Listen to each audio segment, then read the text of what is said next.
సందర్భంగా రంగారెడ్డి జిల్లా నిన్నటిదాకా మంత్రిగా ఉన్న సబితా ఇంద్రారెడ్డి గారిని నేను అడుగుతా ఉన్నా. ప్రాణహిత చేవెళ్ల కింద రంగారెడ్డి జిల్లాలో 24,000 ఎకరాల భూసేకరణ అవసరం ఉండే. 8 ఏళ్ళు మీరే మంత్రి జిల్లాలో. 1 ఎకరమైనా భూసేకరణ ప్రాణహిత చేవెళ్ల కోసం జిల్లాలో మీరు చేశారా?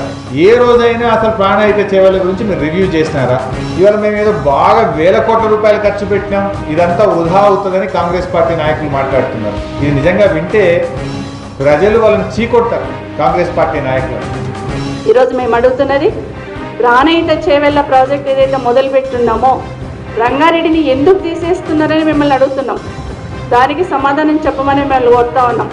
ఒకటి మర్చిపోతండి హరీష్ రావు గారు, రంగారెడ్డి ఈరోజు రంగారెడ్డికి ఇరిగేషన్ పరంగా అన్ని రకాలుగా వెనుకబడ్డదని తెలిసే సాగునీటి అవకాశం తీసుకురావాలనే ప్రయత్నం ఆ రోజు రాజశేఖర రెడ్డి గారు ముఖ్యమంత్రిగా ప్రాణహిత చేవెళ్లకు శ్రీకారం చుట్టున్నాం. దాన్ని ఆషామాషిగా తీసుకోలేవు. అన్ని ఎంక్వైరీస్ చేయించి అన్ని సర్వేలు చేసుకొని ఈరోజు ఆ ప్రాజెక్ట్ని మొదలుపెట్టున్నాం అనేది జిల్లా ప్రజలకు తెలుసు, తెలంగాణ ప్రజలందరికీ తెలుసు.